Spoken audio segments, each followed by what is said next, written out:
of legal age na siya. Nasa hustong gulang na siya. Tayo kaya? Dear God, we thank you for the opportunity to study, to know you more. Open our hearts and minds. We ask you, Most High God, to teach us in the name of your Son, Jesus, our teacher, our Lord and Savior. John 9, 1-2. Sa paglakad ni Jesus, nakita niya ang isang lalaking bulag mula ng ipanganak. Tinanong siya ng kanyang mga alagad, Rabbi, sino po ang nagkasala at ipinanganak na bulag ang lalaking ito? Siya ba o ang kanyang mga magulang? Napakahalagang tanong na magbubukas ng napakaraming pinto sa napakaraming mga side issues. This very simple question is going to open doors to the discussion of many contending religious ideas prevalent during the times of Jesus. There is no monolithic religious faith during the time of Jesus. Even within Judaism, even within Yahwism, na nakasentro sa law, sa scriptures ng mga Hudyo, marami mga sekta, marami mga grupo, marami mga beliefs na nagtutungga-tunggali among themselves. At itong issue ng sino ang may kasalanan, bakit ipinanganak na bulag tong batang to at tumanda na'y bulag pa rin, ang magbubukas ng napakaraming ibang topics na dapat at hindi kailangang iwasang pag-usapan para maunawa itong phenomenon, sino ang may kasalanan. They ask this question because of known Yahwistic teachings. And we say Yahwistic meaning teachings that come from Yahweh. Yahweh punishes generations of descendants for their parents' and ancestors' sins. That is common knowledge among scripture readers. At dahil sa paniniwala na ito, na may mga sakit na idinudulot ng dahil sa kasalanan ng mga ninuno, nagiging insensitive ang maraming tao sa pagdurusa ng isang may sakit dahil sinasabi nila, ay, parusayan ng Diyos. Buti nga sa kanila. Generational sin yan. Wala tayong magagawa dyan. It encourages them to not be kind, not be maunawain, and not be matulungin. This desensitizes and emboldens cruelty to the sick, even. At kahit ngayon sa maraming mga tinatawag na Christian churches, may mga may sakit, dadalawin, tapos sabihin, sister, baka naman may kasalanan ka lang, kaya ka may sakit. Yung parang gusto mo sisihin yung may tao, ba't siya may sakit? Nagagalit sa kanya ang Diyos, so therefore hindi siya dapat tulungan dahil baka tayo mag-interfere sa disciplinary measure ng Diyos. Kasi naman, sabi sa Exodus 34:7, sabi ni Yahweh, hindi ko pinalalampas ang kasalanan ng ama at ang pagpaparusa ko'y hanggang sa 3 at 4 na saling lahi. Yahweh says that. Balik tayo sa kwento, tinanong sa Jesus, sino may kasalanan? Bakit ganyan niya ang batang yan? At tumanda na ngayon, bulag pa. John 9:3-4. Sumagot si Jesus, ipinanganak siyang bulag, hindi dahil sa nagkasala siya o ang kanyang mga magulang, kundi upang mahayag ang kapangyarihan ng Diyos sa pamamagitan niya. In other words, in this particular isolated case, there was symbolism involved. There was a great lesson to be learned from this situation that this poor man had gotten into. Sabi ni Jesus, kailangan na gawin natin ang ipinapagawa ng nagsugo sa akin habang may araw pa. Darating ang gabi kung kailan wala nang makakapagtrabaho. Sino ang nagsugo kay Jesus? Bakit hindi siya matanggap ng Yahwistic people or people who believed in Yahweh? Among the Jews who believed in the law, who lived under the law, ba't hindi nila matanggap si Jesus? Kasi kung ang kanilang teaching ay pareho ng teaching ni Jesus, ang kanilang Diyos ay pareho ng Diyos ni Jesus, ang kanilang Ama ay pareho ng Ama ni Jesus, dapat nagkakasundo sila ni Jesus. Pero bakit sila ang number 1 na lumalaban at sila pa nga ang nagpapatay kay Jesus? Sabi ni Jesus, habang may liwanag pa, dapat na natin gawin ang ipinagagawa ng nagsugo sa akin. At ano yung gawain na yun? In this particular case, pagbibigay paningin sa bulag. Pagbibigay liwanag sa nasa dilim, both physically, clinically, and also, as symbolized by this particular episode, spiritually. May mga bulag physically, pero may mga bulag spiritually. Hindi nila makita ang liwanag ng katwiran dahil binubulag sila ng kanilang religious beliefs. Now, Jesus is son of Jesus is sent by the Most High God and Father called El Elyon, a name that does not sound familiar even to many Christians. Kasi natakpan ito ng napakaraming theologizing and napakaraming doktrina ng 2,000 years of religion at nabura sa gunita ng mga tao ang tunay na pangalan at Ama at Diyos ng Panginoong Hesus, the Most High God, El Elyon. Mabuti pa yung tinatawag na masasamang espiritu na tumitira doon sa mga tinatawag na possessed. Paglapit sa kanila ni Jesus, kilala nila agad. Luke 1:32-33, He will be very great and He will be called the Son of the Most High. Yan ang tinuro tungkol kay Jesus. At si Jesus ay kinilala ng napakaraming mga espiritu. Son of the Most High God, why did you come? Are you going to torture us? What will you do with us? Now, the Most High God is El Elyon, Elohim. Pag binasa natin ang Old Testament, in the original Hebrew, yan ang pangalan ng Diyos. But it is loosely translated into English as just God. And when God is used, natatago, nakukubli yung tunay na identity ni Elyon o ni El Elyon dahil napaka-generic ng word na God. The word God and the concept of God is a much later development in religion. Hindi nila tinawag ng Old Testament na God. Tawag nila basta Elyon, Elohim, El, ganon. Kaya ina-encourage ko na magbasa tayo, especially ng Old Testament, in the original Hebrew. But because we cannot read it in its entirety in Hebrew, read the Names of God Bible version, where the names of God are not translated into the English God, kundi sinasabi talaga kung Elyon yan, kung El yan, kung Elohim. Meanwhile, as we have said, the Most High is El Elyon, Elohim. That's a complete name and title. It helps to understand the details of the story when you go to the real name. Now, El or El Elyon is the proper branded name. Elohim is the generic title translated as God.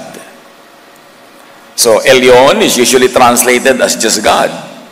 And Elyon, Elohim, likewise, is also translated as just God. Kami nawawala na shades of meaning. Why am I going through this laborious issue of the name? Because it is central to understanding the message of the story. Identity is blurred or lost in translation. So better if God is just translated as Most High or Most High God. Sa Psalm 82, nire-reveal sa atin ang pangalan ng Most High God. Very seldom at konti ang nagsusurvive na Old Testament verses that say and mention the name of Elyon. For instance, Psalm 82 in the Names of God Bible, Elohim, or in English, God, takes his place in his own assembly. He pronounces judgment among the gods. I said, you are gods, you are all sons of Elyon. So the generic Elohim God is named here as Elyon. It's a precious verse because it preserves for us the name in Hebrew. Luke 8:28, as soon as he saw Jesus, this is the man who was possessed by spirits, he shrieked and fell down in front of him. Then he screamed, why are you interfering with me, Jesus, Son of the Most High God? And parenthetically, Elyon, Son of Elyon. That's why Jesus would always say, be quiet, you spirit. Kasi ayaw niyang mabuklat agad ang true identity ni Jesus at ang true identity ng kanyang ama kasi maghahalo ang balat sa tinalupan sa Israel.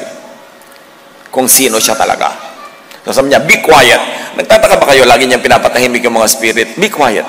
Huwag niyo ipamalita ang mga ginagawa ko kasi hindi pa panahon para ibunyag. Now, is the God and Father of Jesus the same as the God and Father of the Jews who opposed Him? Kasi kung pareho sila ng pinagmulan, pareho sila ng magulang, pareho sila ng pinaniniwalaan, hindi dapat magkakampi sila.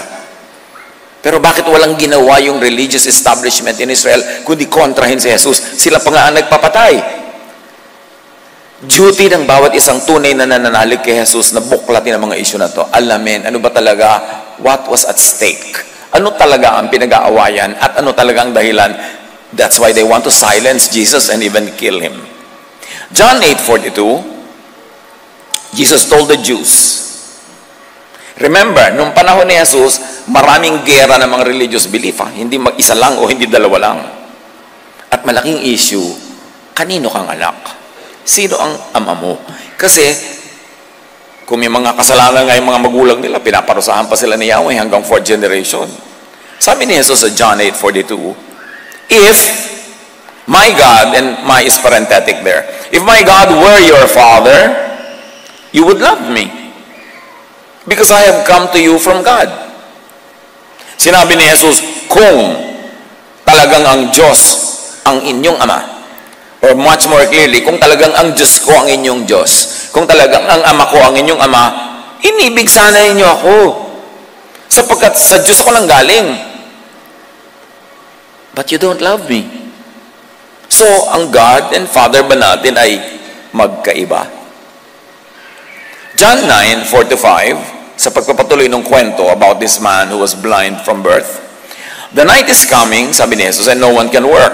But while I am here in the world, I am the light of the world. Again, pag sinabi ni Jesus na I am the light, may tinutukoy siya na hindi light, kundi darkness. Pag sinabi ni Jesus at I am the way, may tinutukoy siyang wrong way. Pag sinabi niyang I am the truth, meron siyang tinutukoy na false or falsehood. Pag sinabi niyang I am the Savior, ibig sabihin, yung pinaniniwalaan yung Savior, hindi yon. Pag sinabi niyang I am the good shepherd, meron siyang tinutukoy na bad shepherd or not a shepherd or a false shepherd. The sentences, the statements of Jesus were not given in a vacuum. Lagi siyang merong reaction to a prevailing and a prevalent thought na kinokorek niya. Ba't ba ipinadala si Jesus? Para lang ituloy ang mga nangyayari sa Israel o para ito baguhin? Bakit pa siya ipinadala? Nagbuwis pa siya ng kanyang buhay para lang ba susugan? Para lang ba i-emphasize at ituloy ang mga katuroan ng mga religious leaders noon? O para banggain yun at ibahin? Isinugo si Jesus bilang liwanag as answer to darkness. Isinugo si Jesus para ituwid ang liko, itama ang mali, liwanagan ang madilim. Merong object, may subject ang mga katuroan ni Jesus. Usually, it is a reaction to a false teaching that was prevalent and ruling over the lives of the people. Kaya pag sinabi niyang, I am the light, may the light. Ibig sabihin, merong diyang hindi light. Akala nyo lang light siya. Kumusta ba ang Israel bago dumating si Jesus? Amos 5:18, kahabag-habag kayo na naghihintay sa pagdating ng araw ni Yahweh. At ang araw ni Yahweh, don't mistake it for araw ni Jesus. Magkaiba yun. Kahabag-habag kayo na naghihintay sa pagdating ng araw ni Yahweh. Yun ang magiging araw ng kadiliman, hindi ng kaliwanagan. So as you can see here, kitang-kita agad yung contrast. Jesus comes as light, and Amos tells us that ang araw ni Yahweh is a darkness. Kadiliman, hindi kaliwanagan. Zephaniah 1:14-15, malapit na ang araw ni Yahweh, iyon ay araw ng poot, ligalig at dalamhati, araw ng pagkasira at pagkawasak, araw ng kadiliman at kalungkutan, araw ng maitim at makapal na ulap. Then Jesus comes declaring peace, love, rest. Ibang-iba. 2 Samuel 22:12, He, meaning Yahweh, surrounded Himself with darkness. Psalm 97:1-2, Yahweh rules, darkness surrounds Him. Kaya pag sinasabi ni Jesus, I am the light of the world, this is in contrast to the object of His teaching, which is darkness. See the opposite. Elyon, God the Most High, is light. As Jesus is light. Matthew 4:16, ang mga taong nasa kadiliman, and parenthetically, this is mine, sino ang nasa kadiliman nino? Dapat itanong mo yan, kasi sabi ni Jesus, ang mga taong nasa kadiliman ay nakakakita ng maningning na ilaw. Nakakita sila sa wakas, at ito ay si Jesus, ilaw ni Jesus. Sa mga nakatira sa lilim ng kamatayan, lilim nino, ay sumikat ang liwanag ni Jesus na sugo ni Elyon. The contrast is very clear. John 1:4-5, meaning Jesus here, the Word gave life to everything that was created, and His life brought light to everyone. The light shines in the darkness, and the darkness can never extinguish it. Who is darkness? Who is in the darkness.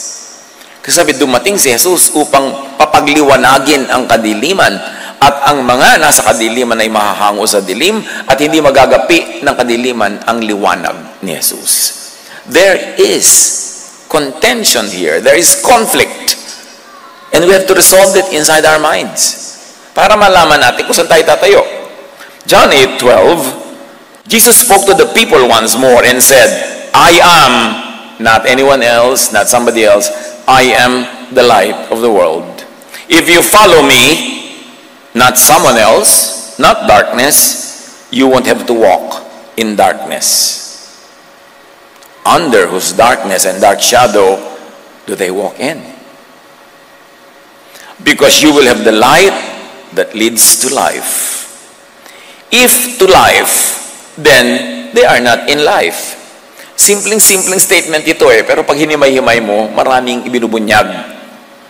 Sinasabi ni Jesus, ako ang liwanag para hanguin ang mga nasa dilim. Dapat itinatanong ng mga Israelites who were very religious at the time, you mean nasa dilim kami?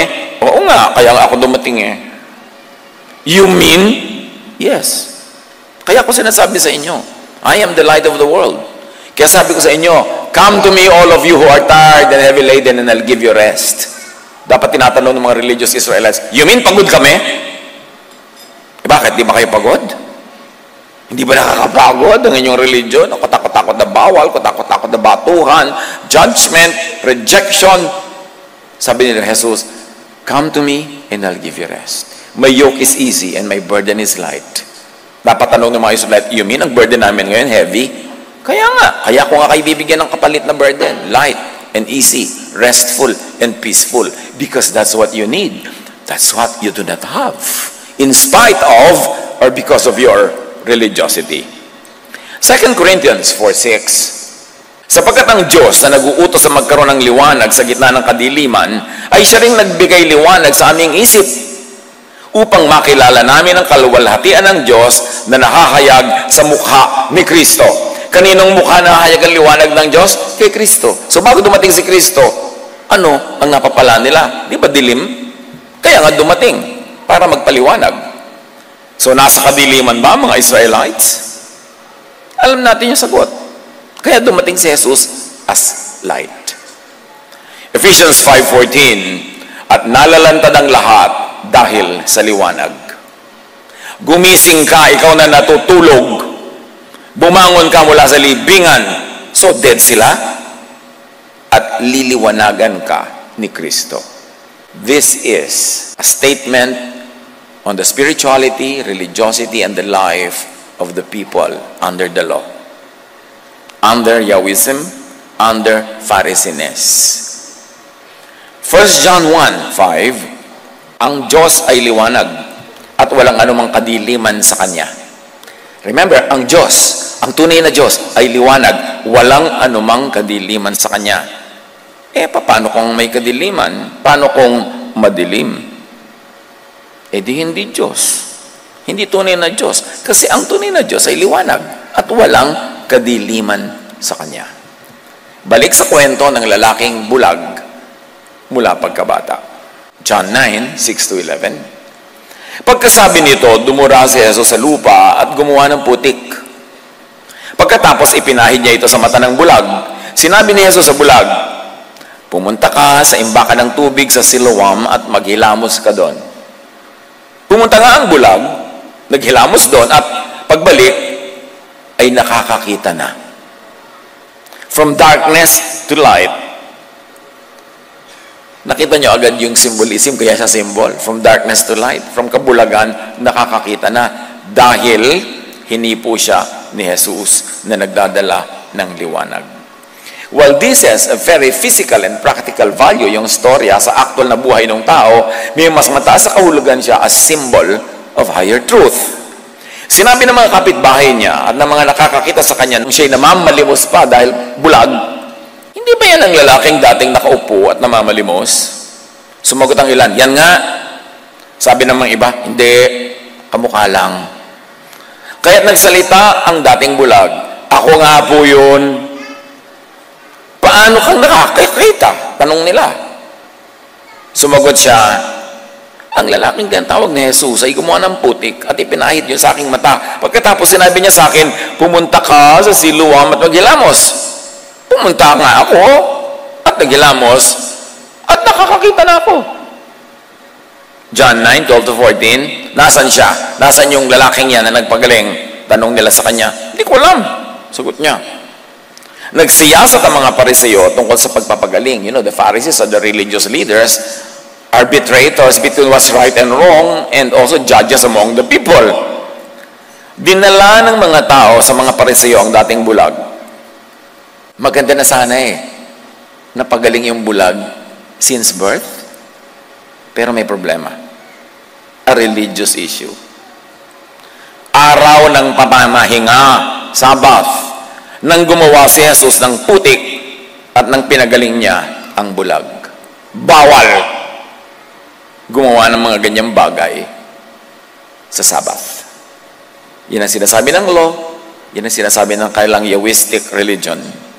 Work on the Sabbath was prohibited by Yahwistic Jewish law. Exodus 20:8-11, lagi mong ilaan para sa akin, sabi ni Yahweh, ang araw ng pamamahinga. Ang ikapitong araw ay para kay Yahweh. Ito ay araw ng pamamahinga, which actually in reality is araw ng offerings. Kasi non-stop offerings ang nagaganap sa Sabbath. Walang katapusang pagpatay ng napakaraming hayop para ialay ang dugo at ialay ang burnt meat kay Yahweh. Offering na hindi gusto ni Jesus. Kaya nung si Jesus ay pumunta sa templo on what we call Palm Sunday, sinalubong siya as king, sinalubong siya, Hosanna, Hosanna. Tapos pagpunta niya sa templo, ang ginawa niya, pinagtataob niya yung mga mesa doon, tinaboy niya yung mga nagtitinda ng mga hayop na pinapatay para ialay. In other words, this kind of thing was not a Jesus thing. Naggalit sa kanya ang mga tao. At yung templo, ano bang function nun? Doon ginagawa yung pagkatay ng walang katapusang dami ng hayop na kinakatay at sinusunog. At sabi ng mga disciples kay Jesus, sabi niya, ang ganda ng temple natin, symbol of our nation, symbol of our faith. Sabi ni Jesus, don't be impressed. A time will come when no stone on that temple will remain standing on top of another stone. Iguguho yan lahat. And sure enough, in AD 70, naguho ang templo na yan at mula noon ay hindi na nabuo. In other words, ayaw ni Jesus nagaganap sa temple, ayaw niya na nangyayari doon. Pagkatapos ngayon, maraming mga Christian, gusto nila buuin uli yung third temple. Ano na naman ang gagawin doon? Balik offering? Ulitan na naman ang mga offering na itinigil na nga ni Jesus. Exodus 31:14, papatayin ng sino mang hindi magpahalaga nito at ititiwalag ang sino mang magtrabaho sa araw na ito ng Sabbath. Imagine, papatayin ka pag nagtrabaho ka sa araw ng Sabbath. At sa Bible, maraming examples. Kahit yung isang batang lalaking namumulot ng panggatong, mga kahoy na tuyo para sunugin sa kanyang kalan, he was caught doing that on the Sabbath, he was killed. Ang daming batuhan. Batuhan hanggang mamatay. This was prevalent in their religion. But Jesus contends and reasons with religious teachers on doing good on the Sabbath. Siya lang ang nanindigan para ang tao ay bigyan ng pahinga from the Sabbath. Matthew 12:9-12, may isang lalaki roon na paralisado ang isang kamay. Daroon din ang ilang taong naghahanap ng pagkakataong maparatangan si Jesus. Tinanong nila si Jesus, naaayon ba sa kautusan or the letter of the law, the letter of Yahwism, Pharisiness?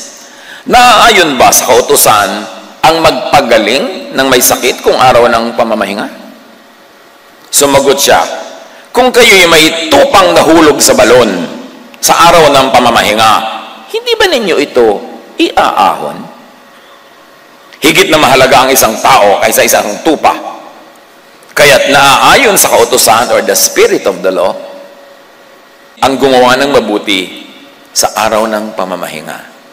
In so many words, Jesus said, yes, pag gagawin mo yung mabuti, nakakatulong, pwede mong gawin yan kahit Sabbath. Pero technically, under Jewish law, hindi pwedeng gawin yun. Hindi nga pwede maghugas ng plato, hindi ka pwede magluto. Kaya dapat pag Sabat bukas, lutuin mo na ngayon lahat yung kakainin mo bukas at walang magtatrabaho, walang maglilinis dahil Sabat. So ang tanong sa kanya, Sabat ngayon, pagagalingin mo ba yan? Yung paralitiko? Sabi ni Jesus, why not? Kung gagawa ka ng mabuti, sa ikabubuti, why not? Dapat pwede. at pinagalingan niya. At napakarami pang instances ni Jesus na pinagaling niya ang mga tao during the Sabbath. Pinakain niya yung kanyang mga alagad, pumipitas ng mga makakain during the Sabbath. Kaya siya na-criticize. So yung mga nagpipilit that Jesus came to fulfill the law, you've got to read that in another way. Because if you mean literal fulfillment of all the law, Jesus obviously did not do that. In fact, he broke a lot of those laws to set people free from the enslaving imprisonment to the law. Matthew 12:8, sabi niya tungkol sa kanyang sarili, sapagkat ang anak ng tao ay Panginoon ng araw ng pamamahinga or the Sabbath. Jesus, the Son of God, is Lord over the Sabbath. He is Lord over Yahwistic and Jewish law. So ano talaga ang nagtutunggali dito? Jesusness above Yahwism or Phariseeness. At sabi niya, the Son of Man, I am the Lord of the Sabbath. At sinabi naman sa atin ibang scripture, in the name of Jesus, every knee will bow in heaven, on earth, and under the earth. Ibig sabihin, all religious personages will bow before Jesus. All religious regulations, all religious traditions will have to be subsumed to the power of Jesus. Philippians 2:10-11, at the name of Jesus, every knee should bow in heaven, and on earth, and under the earth. Of course, this does not include the name of the Most High God, Elyon, because Elyon is the God and Father of Jesus. But all others, they're under the name of Jesus. Ang nakakalungkot lang, ang daming tao tinatawag ang sarili nila Christian, pero pag mamimili sila, Moses or Jesus, pinipili si Moses. Pag mamimili sila, law or grace, pinipili yung law. Pag pinapipili sila, love or judgment, pinipili nila judgment. Samantalang, Jesus is Lord over all these things. And Jesus is love. Jesus is about love. And the message and only command of Jesus is to love. But many people refuse to love and even move forward to hate, to anger, pagka ang nakataya na ay yung law, yung Yahwistic teachings. Nalilito sila kung sino talaga ang Lord nila, kung si Jesus ba or someone else. Mark 2:27, sinabi rin ni Jesus, itinakda ang araw ng pamamahinga para sa tao. Hindi nilikha ang tao para sa araw ng pamamahinga. The beneficiary of the Sabbath must be yung tao, hindi yung Sabbath ang beneficiary sa paghihirap, pagtitiis ng tao. To simplify it even further, Yahwism says, Sabbath is for the worship and offerings to Yahweh. Jesusness says, Sabbath was made and is for the benefit of man. You can imagine that in the climate, in the religious climate of the times of Jesus in Jerusalem, this was a major issue. Malaking bagay, malaking tunggalian. Importante. Pero itong sinabi na ito ni Jesus tungkol sa Sabat at marami pang iba, tungkol sa treatment of women, tungkol sa mga dietary laws, ang dami pa, tectonic shift yan. Dumating si Jesus hindi lang para magpa-cute, hindi para maging icing sa cake ng Jewish law. Dumating si Jesus to destroy it and to set people free from it. And He gave only one command, and that is to love. Na 2,000 taon na ang history ng Christianity, hindi pa yato tayo naiintindihan. Nalilito pa rin. At umiiral pa lang lagi yung law, yung anger, yung hatred, yung judgmentalism, self-righteousness, separatism, na hindi naman galing kay Jesus. Ituloy natin ang kwento tungkol sa lalaking bulag na ngayon nakakakita na. John 9:15-16. Tinanong din siya, yung lalaking nakakakita na, ng mga Pariseyo, kung paano siya nakakita. Kaya't sinabi niya sa kanila, pinahiran niya ng putik ang aking mga mata. Ako'y naghilamos at ngayon nakakakita na ako. Ang sabi ng ilang Pariseyo, hindi maaaring mula sa Diyos ang taong yan, sapagkat hindi niya ipinangingiling ang araw ng pamamahinga. This statement actually polarized very clearly the issues at hand. Tayo ang anak ng Diyos. Tayo'y nangingiling. Hindi siya nangingiling, therefore hindi siya anak ng Diyos. O baligtarin nyo. Kung siya ang anak ng Diyos, tapos hindi siya nangingiling, Ano ngayon tayo? Kanino tayong anak na mahilig mangiling? Na-polarize yung issue. Luminaw yung dividing wall. Ang logic. Dahil tayong anak ng Diyos ay nagsasabat, ang hindi nagsasabat ay hindi anak ng Diyos. Or kung tayo ang anak ng Diyos, si Jesus ang hindi. Pero, kung si Jesus ang anak ng Diyos, edi tayo ang hindi. Kasi hindi pwedeng pareho tayong anak ng Diyos tapos naglalabanan tayo dito. Isa sa atin ang anak ng Diyos, isa hindi. In reverse, according to Jesus, godliness is in working and doing good on the Sabbath. Not on the technical, legal obedience to non-work. E di magkaiba, magkabaligtad. Dumali ang pamimili ng audience kung sino ang tunay na anak ng Diyos at kung sino ang tunay na ama na tunay na Diyos. Luke 6:6-11, sinabi ni Jesus sa mga tagapagturo ng kautusan at mga pariseo, tatanungin ko kayo, alin ba ang naaayon sa kautusan? Ang gumawa ng mabuti o ang gumawa ng masama sa araw ng pamamahinga? Ang magligtas ng buhay o ang pumatay during the Sabbath? May swipe dito. Magkaramdam tayo mga kapatid. Sino ba ang pumapatay during the Sabbath? Isang katerbang hayop ang pinapatay nila during the Sabbath. Kasi sabi niya, ano bang mabuti? Gumawa ng mabuti o pumatay during the Sabbath? Kayo, patay kayo ng patay. Kawawa mga biktima nyo. Ang dami-dami mga hayop, ang dami-dami mga nasa-sacrifice. Actually, dahil wala tayo doon sa panahon na yon, we are removed from time and place. Hindi na natin nararamdaman yung nuances ng conversation. Pero kung tagarong ka, alam mo agad ang tinutumbok ni Jesus. Na merong mga pumapatay during the Sabbath. Sabi, alam mo, mas mabuti sa atin. Yung nagpapagaling, ang daming pinapatay. Kayo naman, pag pumapatay ng mga hayop, di ba, work din yan? Nakakapagod din yan. Ang dami yung kinakatay. So, anong reaksyon? Nagngit-ngit sa galit ang mga tagapagturo ng kautusan at mga pariseo. Siyempre, tinamaan sila At pinag-usapan nila kung ano ang masamang maaari nilang gawin kay Jesus. Napaka-bakulay yung mga kwentong ito kung atin lang talaga pagbibigyan ng pansin. At huwag natin siyang basahin from the usual religious lenses na kinalakihan na natin at narinig na natin linggo-linggo, buwan-buwan, taon-taon, dekada-dekada, pero wala namang talab. Kasi nga, may mga lenses Dapat mo puntahan yung deep heart of the matter. By His actions, Jesus shows na iba ang Diyos niya sa Diyos natin, magkaibang ama niya at ama natin. If the Pharisees could be heard talking among themselves, then Jesus drops the bomb. Ito ang pinakamalaking bomb ever dropped on the planet. At hindi ito sa Hiroshima o Nagasaki, sa Jerusalem. John 8:41-44, di ba pinag-uusapan kung sinong ama? Sabi ni Jesus sa mga relihiyosong kaharap niya, ganyan kayo, magagalitin kayo. You're imitating your real father. Your, not our. Then they replied, we aren't illegitimate children. God Himself is our true Father.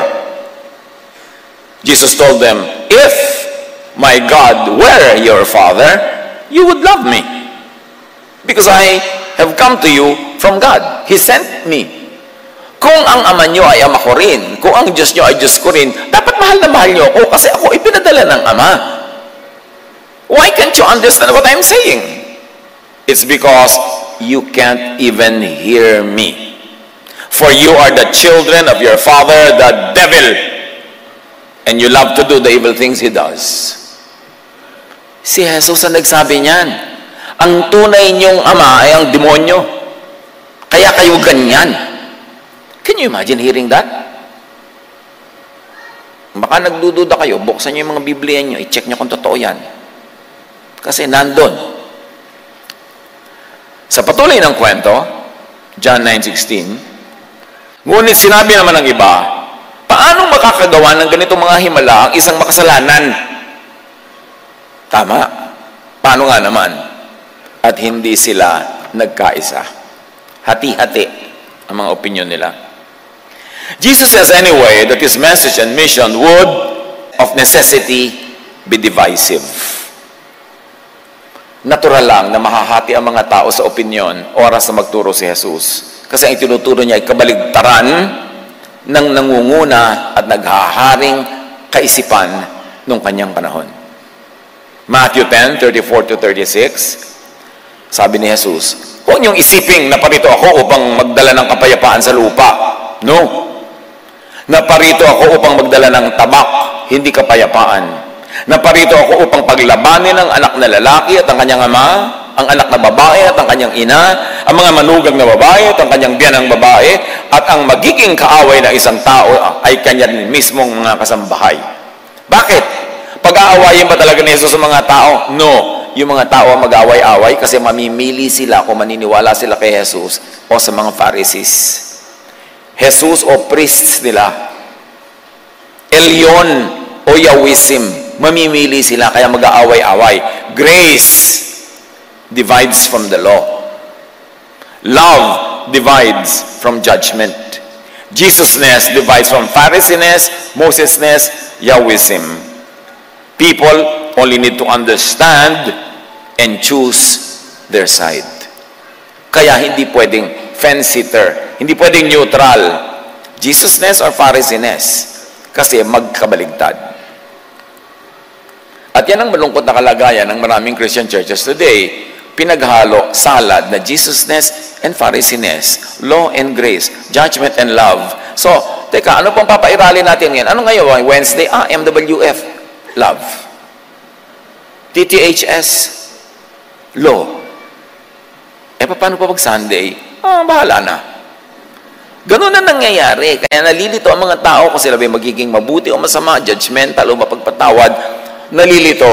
Kaya sabi ni Jesus, madi-divide kayo. Hindi ko kayo pagdi-dividen, pero kayo mismo magdi-divide among yourselves. Kasi magpipilian kayo John 9:17-18. Kaya tinanong nilang muli ang dating bulag. Balik na naman tayo sa bulag. Siya nga pala, bulag yung topic natin. Kaya tinanong nila muli ang dating bulag. At ikaw, ano naman ang masasabi mo tungkol sa kanya? Dahil pinagaling niya ang iyong mga mata. Isa siyang propeta. Sagot niya, kailangan pa bang i-memorize yan? Ayaw maniwala ng mga Hudyo na siya ay talagang dating bulag na ngayon nakakakita na. Kaya ipinatawag nila kanyang mga magulang. 2 Corinthians 3:14-16. Bakit ba ayaw nila maniwala? Ayun na nga ang ebidensya. Ngunit naging matigas ang kanilang ulo, kaya't hanggang ngayon nananatili ang talukbong ngayon habang binabasa nila ang lumang tipan. Can you imagine this statement? Sabi ko doon, alam niyo kung ba't matigas ang ulo nila? Kung bakit bulag sila? Kasi ang binabasa nila ay lumang tipan, hindi ang bago. Nasa law pa sila, wala pa sila sa grace. Nasa Pharisees sila, wala sila sa Jesusness. Nasa mga law sila, wala sila sa Gospels. Nagpapatigas ng ulo, ang pagbasa, ang pagsunod sa lumang tipan. Yan ang sabi ng 2 Corinthians 3:14-16. 2 Corinthians 3:14-16, maaalis lamang ang talukbong ngayon sa pakikipag-isa nila kay Kristo. Kailan daw maalis yung talukbong na nakakapagpabulag, nakapagpatigas ng ulo? Sa pagbasa ng Gospels. Instead, at pagsunod sa love and grace and Jesusness. May turning point ang bawat isang tao para matanggal yung talukbong. Dapat mag-shift ka to grace. Mag-shift ka to Jesus. Mag-shift ka sa love. Then, parang unti-unting magliliwanag ang lahat at maiintindihan mo ang mensahe ni Jesus. 2 Corinthians 3:14-16, hanggang ngayon, may talukbong pa ang kanilang isip tuwing binabasa nila ang mga aklat ni Moises. Isipin nyo yan.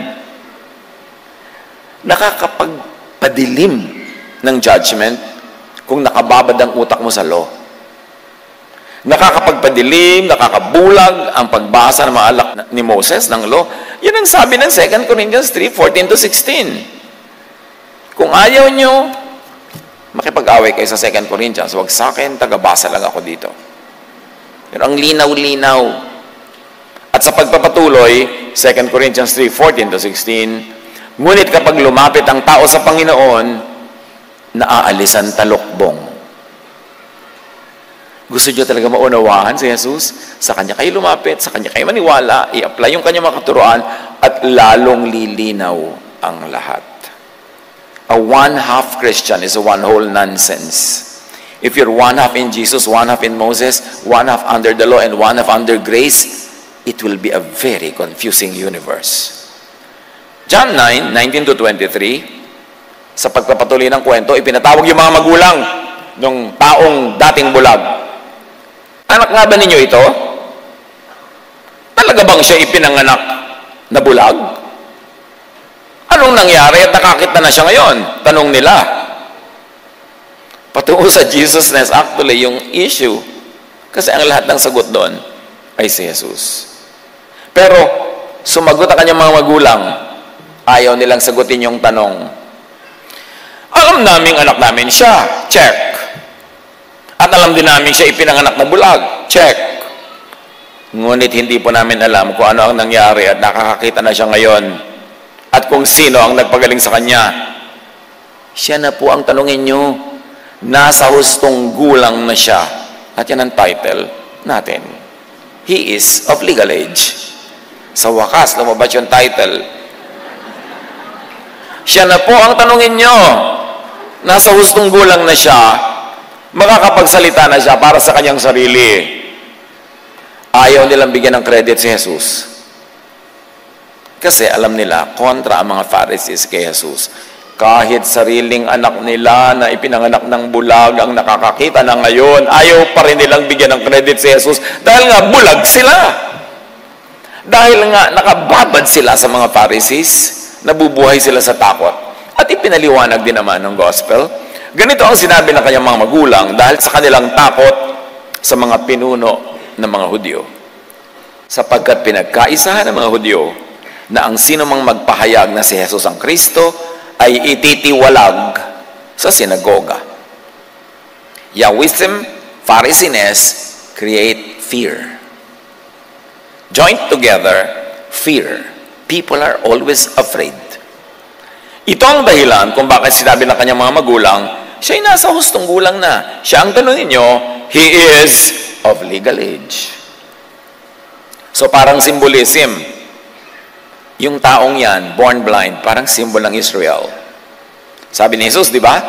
Hindi kasalanan ng mga magulang niya yan. Ipinanganak siyang ganyan, bulag siya para ipakita ang kaluwalhatian ng Diyos. Kasi ang taong yan ay symbol ng Israel na bulag, pero pwedeng makakita pag nagpahipo sa akin. Pwedeng ibumukas ang mata, pasukan ang liwanag pag nag-submit sa akin. So, Israel was born blind to the truth, to the Most High God Elyon, and to the light, Jesus. Kaya sabi ng John 1:4-14, the Word gave life to everything that was created, and His life brought light to everyone. Of course, we know that the Word refers to Jesus. The light shines in the darkness. Ayan na naman yung darkness at yung light. And the darkness can never extinguish it. He came into the very world He created, but the world did not recognize Him like the Israelites would not recognize Jesus. He came to His own people, and even they rejected Him. That's what He did to Jesus. But to all who believed Him, tulad ng bulag, and accepted Him, tulad ng bulag, He gave the right to become children of God, nakakakita at hindi bulag. So examine. Mag-self-examination tayo sandali. Tayong tumatawag sa mga sarili nating Christian, born-again Christian, kung ano mga brand ng Christian. May full gospel, may half gospel, may one-fourth gospel. Merong ganito, merong ganyan, may baptized, may unbaptized. Merong sprinkling, merong immersion, merong pouring. Lahat na ng brand. Kilala na ba natin talaga si Jesus? Na-isolate na ba natin ang love from the law? Grace from judgment? Jesus from Moses? Jesusness from Yahwism? Naintindihan na ba natin? Para bang magulong buhok na, nasuklay na ba natin yan? Para ma-operationalize in our lives. Tama na ang pause, balik sa kwento. John 9:24, muli nilang ipinatawag ang dating bulag at sinabi sa kanya, sa ngalan ng Diyos, magsabi ka ng totoo. Alam namin ang taong yan ay makasalanan. Siya o kami ang mali. The Pharisees knew that such a miracle could only come from God. But they refused to see Jesus as from God. They refused to see themselves as not from God because they could not do such a miracle, and they would not, even if they could, dahil Sabbath. John 9:25, sumagot siya, hindi ko po alam kung siya'y makasalanan o hindi. Isang bagay lang po ang alam ko. Ako'y dating bulag, subalit ngayon nakakakita na. Bakit niyo ba kino-complicate ang kwento? For me who was blind, this is everything. I don't care about your doctrines. Seeing now is everything to me. Which seems to be nothing to you because you are so encumbered by the issue of legality of the work during the Sabbath. Don't you care at all na nakakakita na ako? Wala bang bagay sa inyo yan? Ang pinag-uusapan nyo kung paano siya uusigin dahil pinagaling niya ako sa araw ng Sabbath na ayaw niyong may gagawa. Kayo naman, walang ginagawa para sa akin. Yung tao may ginawa para sa akin. Bakit ngayon pilit nyo siyang minamasama? I am not, and I cannot be a judge of man's spirituality, but I am a witness to and a believer in his power. Mabuti yung man was blind na lang. Yung Pharisees and their follower victims, blind pa rin. At marami, 2,000 years later, up to now, blind pa rin. Yung tao ang symbol of ancient Israelites and Jews na blind from birth, pero tumanggap ng kaliwanagan, may tumanggap, may hindi. Kaya to as many as received Him, who believed in His name, He gave the right to become children of God. Umalis tayo sa kwento at pumunta tayo sa buhay natin ngayon. Kayo ba, naniwala na talaga kay Jesus? Tinanggap niya na ba talaga? Dahil kung nangyari yon, yung kabulagan mo mawawala, yung kaparalitikuhan mo mawawala, yung tigas ng puso mawawala, yung mga pagod, hirap, takot mawawala because Jesus came to heal and to give rest. Ani na ba natin ang dapat na bunga ng ating relihiyon? O relihiyon ng relihiyon, week after week, month after month, year after year, pero wala naman yung bunga. Sayang. John 9:26-27, ano ang ginawa niya sa inyo? Paano niya pinagaling ang iyong mata? Tanong nila. Sumagot siya, sinabi ko na po sa inyo, di ba? Tayo naman niyo akong paniwalaan. Bakit gusto niyo marinig muli? Nais ba ninyo maging alagad din niya? Nagalit sa kanya siyempre mga tao. Not us. Who, me? Then you. Di ba? Matthew 13:13-15, sabi ni Jesus, tumitingin sila ngunit hindi nakakakita. Nakikinig ngunit hindi naman nakakarinig, hindi nakakaunawa man. Natutupad nga sa kanila ang propesiya ni Isaias na nagsabi, makinig man kayo ng makinig, hindi kayo makakaunawa kailanman.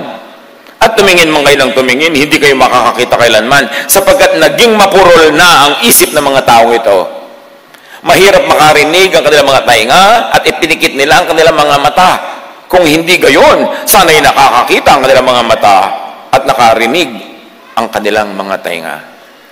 Nakaunawa na sana ang kanilang mga isip at nagbalik loob sila sa akin at pinagaling ko na sana sila.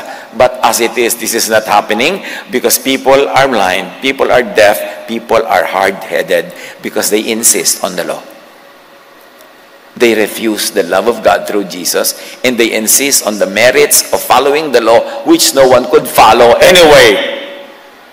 So they are bound to fail. They are bound to be tired.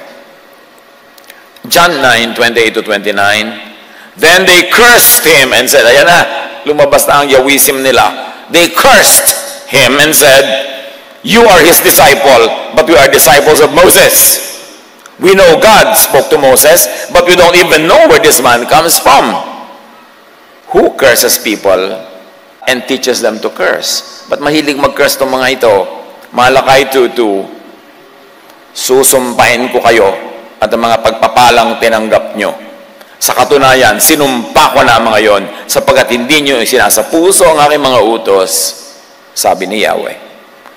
Puro utos, puro sumpa, puro parusa, puro takot, puro guilt, puro pahirap, puro pang-uusig, puro pagod. Yan ang napapala ng mga Israelites sa kanilang relihiyon.